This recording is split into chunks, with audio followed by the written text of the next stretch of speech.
so high I'm hypnotized. What's up is down, what's left is right. Chasing stars and holding you. I can't see the end, but we'll see it through. All right, so check this out, guys. We're over here at the Polaris stand, and they got some crazy sick vehicles here. And that was Ben, right? Yep. Ben. With Hey, Polaris. Nice to meet you. good to meet you, bud. What do we have here? So this is our new Polaris Xpedition. We just released these about 2 months ago, and they're pretty neat. We built these vehicles from the ground up to be a fully enclosed cab. Excuse this, somebody tried to break in the other day. Oh, really? They wanted to see the inside, so they messed up the lock, so we got to put it in there. But if you take a look inside here, you can see this one comes fully loaded. These are our North Stars. So for Polaris, a North Star is the top of the line model. Basically what that means is it comes with all the accessories as far as a fully enclosed cab and hard doors. And then you also get the HVAC.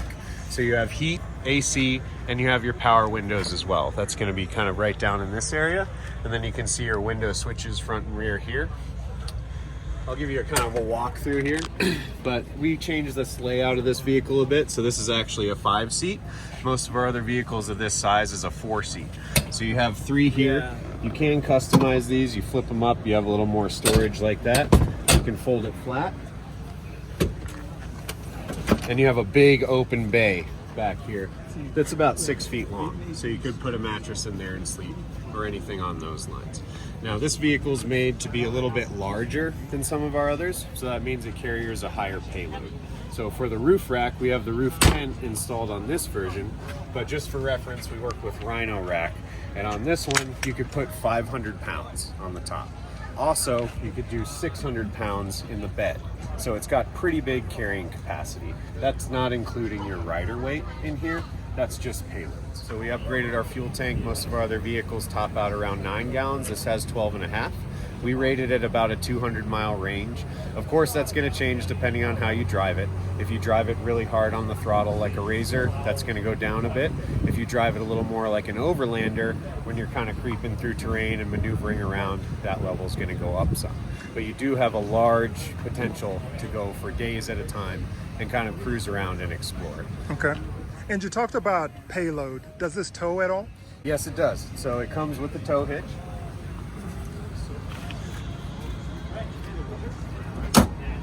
So our vehicles have a hitch here. It does have a towing capacity. I believe this vehicle is about 2,000 pounds. So you can tow quite a big trailer with it if you wanted to or maneuver stuff around. The big problem is, though, you have to have a trailer that will keep up with this machine. Because to be honest, unless you're really paying attention to your trailer, if you're out riding this in rough terrain, you're going to be comfortable going quickly through it. And the trailer is probably going to get pulled around quite a bit. And unless you keep a close eye on it, you're going to beat your trailer up pretty bad just trying to keep up with this Correct. thing. And then the windows, the roof, does it come off? Is it supposed to stay like this? Is it modular? Right. How does this work? Fantastic question. Yeah. So these actually pop out. It looks like it might be kind of a pain, but all of these are on quarter turns. So you give these a quarter turn, this whole panel will pop out. This screen in the back is actually aftermarket. So if you have a dog or something in the back and you don't want them to get ejected or drop out or jump out or something, you can add this aftermarket piece. Otherwise, this is a fully open window into the back of the cab. And then as well, you have the power windows all the way around. This is one of my favorite features on the front window personally. It's so easy to open and close this cab, and this is fully enclosed. Give it a little push and you're fully open.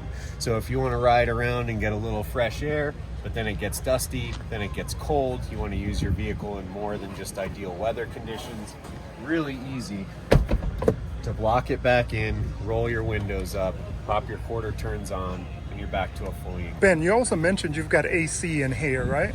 Right, we do. So this comes with the full HVAC. This is the Polaris North Star, so it's our nicest version.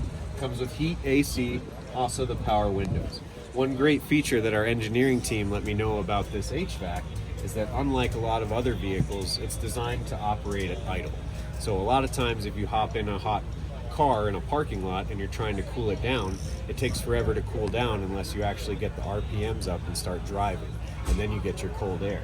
This is designed at idle to give you the coldest air and the hottest heat within 2 minutes of turning on the vehicle every time. So if you're out hunting and you get cold and you want to warm up, if you're at camp and it's hot and you want to cool down, listen to some music, you can come in here, flip it on, sit it at idle, and you'll get cold air almost instantly. The other thing that we have in here as well is we worked with JBL, who's custom designed all these interior speakers here. These come standard with the North Star, and I can tell you that they are impressive. So right out of the box, you don't have to add any sound. All you have to pick is what accessories you want to mount your gear to. Very cool. Let's do a little AC test.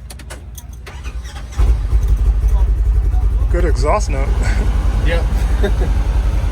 So you tell me how fast that gets cold.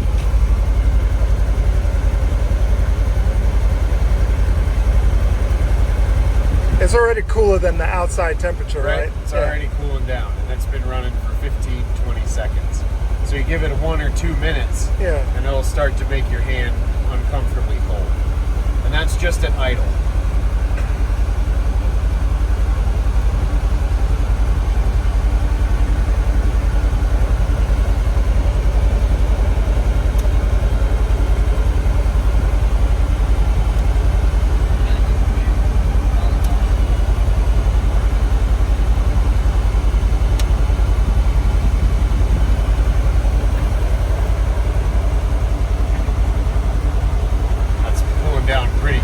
Oh yeah, really And that's been about what? About a minute, maybe. Maybe less. So in about a minute, No, that is cold. Oh yeah. Yep. And so just sitting here at idle, it's a hot day. It's probably been 85 out. This vehicle sat here all day. It hasn't been turned on. Fired up within less than a minute. It is cold in here. Same thing with the heat. Yeah, that's amazing, and it's a real cool AC, not like it's comfortable. I just want to sit in here for an hour or so and reset. Yeah, absolutely, cool. And of course, the usual 4-wheel drive equipment, front, rear, center locker. 4, 2, and then we have a new mode actually called Turf Mode. This is this single wheel right here. This is what we use when we're parking the vehicles on event site. If you're driving around on a lawn or grass that you don't want to tear up, or if you're maneuvering kind of at slow speed around camp and you don't want to spin your tires, these vehicles, when they're in 2 or 4, they really want to go. They got a lot of power. They're ready to get down the trail with you. If you pop it into number 1, it's going to limit the tires from spinning. So you're not going to tear up that ground. You're going to be able to move under with a lot more low-end throttle control. And then when you get into 2 and 4 wheel, you're at full power and you can do whatever you like. But sometimes at 2 wheel or 4 wheel, if you're trying to maneuver around slow, they have so much power that the tires want to spin a little. So drop it into 1, creep around in your parking spot at camp, get all positioned, and you're all set. Ready to hit the trail, pop it into 2, pop it into 4, and away you go at full speed. Very cool. And what are the rest of the buttons here? What's the one that looks like a tractor up there? This one here? Yeah. So that's the front lights. Okay. We have 3 drive modes. So we have Sport, Standard, and Comfort. We have our winch controls. We have our rear-facing lights. We have our side-facing lights. And then down here, we have our windshield wiper in the front, windshield wiper in the front with spray, and our rear wiper. And we also have space to add customizations on top of that. So, okay, so this is enclosed. Is this supposed to be enclosed, or did you guys upfit it, or what did you do with this to make it look like this? Right, that's another great question. So a lot of our other vehicles were built to be open air vehicles. So we designed them to not be fully enclosed cabs. That's something that we changed when we went into the Xpedition. We wanted to be able to have a really good door seal that holds up over time for really rough off-road miles. So when we started designing this, we use the full internalized roll cage. This is actually part of the cage right here. You can see it's form fit to lay into the window. The window has large weather stripping, so it really locks in very well. Yeah, so you can see it seals really well. A lot of other vehicles, like I said, we kind of designed them to be open air, and then we went back and decided, hey, let's figure out how to enclose these. They work fine, but they're not as good as this. A lot of times, some of the other vehicles, over a long amount of hard use, the door won't line up perfectly, and you'll have to adjust it a little. You might be riding like this and get a little pinch from your arm because the window moves a little. And that's because our other vehicles were designed to be open air. This one was designed to be enclosed. Just because it was designed to be enclosed doesn't mean that you have to run it enclosed. Our North Stars all come with this fully loaded enclosed power windows, heat and AC package, but these vehicles also come in a naked version where they don't have doors, they don't have the windows, they don't have the heat and the AC, and of course that's reflected in a significant price drop. Okay, so let's talk about that. That's a good segue into price. How much are these things? This is obviously kind of our latest and greatest top tier model. You can see all of our pricing here. So as this one sits naked, it's almost $45,000. That's a chunk of change. For that, you get a lot of engineering and a lot of confidence that you can stand behind with our brand as far as being able to go off-road right out of the box and not have to add stuff to the suspension. All that you're really gonna add to these machines when you get them is the accessories that you want to take your gear with you to set them up for whatever adventure you wanna have. You're not gonna be spending a lot of that money on new shocks, bigger suspension, different trailing arms, A-arms, all of that stuff comes out of the box very robust and ready to go. You can also see for this particular vehicle as it sits, it's closer to 60. We also have it loaded with accessories. Our new rooftop tent itself is about 2,000. So take all these accessories off. This is the nicest Xpedition that we sell. If you move to a machine like this here, this is our 2-seat Xpedition. It's not a North Star model, but the price goes down to about 31. So already you're dropping almost 15K by just removing some of those other accessories like the heat, the AC, the windows, and the fully enclosed cab. So the first thing that somebody's going to say to you, that's the price of a Jeep. Absolutely. What do you say to somebody like that? Yeah, and it's a fair question. It is a price of a brand new vehicle. You could buy a Jeep, a truck, a 4Runner for around that price. The thing is, you buy one of those vehicles, one, you want to drive it home by the time you're done off-roading, and you don't want to beat it up too bad. If you want to beat it up, that's great. You got to spend money replacing parts and fixing it. Obviously, you might have to do the same thing if you're really rough on a machine here, but they're very purpose-built to be durable and be fast in off-road terrain. You can spend a lot of money with a brand new Jeep out of the box, customizing it for off-roading and getting it built to the package that you want.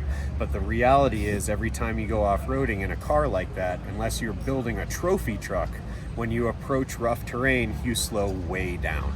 And you really have to be nimble and pick your lines. And a lot of that driving takes place at under 5 miles an hour.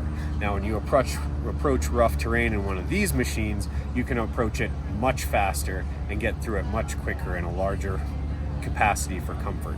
So you can really go through a lot of terrain that might take a built overlanding rig like a Jeep, 4Runner, or a truck. They might be going under 5 miles an hour. It's not crazy to think that you could take the same terrain out of the box in one of these at 40 miles an hour and be comfortable while you're doing it. So we've always been into off-road. We built these with an off-road focus, and now we're trying to add some creature comforts to extend the range, how far you can be out. This one has a 12.5 gallon tank, so a little larger than our other vehicles. 200-mile range, goes up and down depending on how you drive it, but really out of the box, they are made to be an off-road machine. So where does this sit in relation to the Ranger? Is it the Ranger, the General? Right, so great question. We have the Razor, which is our wide open line. So that would be maximum suspension, maximum speed, power, throttle capacity, all of that stuff. You're gonna want to go fast and get to where you're going in comfort and be able to really rip along. That's a Razor. A Ranger would be more utility. So it has a full dump bed. It's made for more work on property, getting stuff done. Not as much fun riding. The General comes right in between those two. And so it usually has a feature like a dump bed, which this Xpedition over here has. And it has Razor traits because it has a larger engine and better suspension parts. But it's not quite as good as the Razor on the trail, but it's very comparable. You can think of this vehicle kind of as a new big brother to the General, because it has the higher payloads, the bigger gas tank. It's made to be enclosed, whether you decide to enclose it or not, and it's really a new vehicle class for us. A lot of people wonder, did we take a Razor frame and build this on it? Did we take a Ranger frame and build this on it? This is a completely redesigned vehicle for us from the ground up, and we've really kind of created a new class of off-road vehicle. Very good. And how tall are you? Me? I'm about 5'11", depending on who you ask. Depending on the day. That's right, yeah. All right, and how tall is this vehicle right here? I would have to measure it, but I'd say this would probably be right about your 6 foot mark right here. Okay. So with the roof tent on it, it goes up about another 7 inches. If you have just the naked Rhino rack, that's going to be right about 6 feet. And lead times, are these available to buy right now? Or That's a what's the good situation? question. We are shipping them. Dealerships do have them on the floor. It does depend on the dealer. So if you get one on order, you have to check with your dealer to see how long it might take to ship. We'll be happy to get that info for you. The truth is they're pretty popular and people are starting to snatch them up. So lead times might take you a little while to get one, but it's really hard to say. So my best advice would be to work with your local dealership. Ask them what their lead time is because different dealers have different allocations. Some of them have these sitting on the floor ready to be sold right now. So it's just kind of subjective to which dealer you're working with and which machine you want to get. Very cool. Thanks a lot, Ben. Absolutely. Very good information here. Appreciate it. Yeah, thanks for coming by.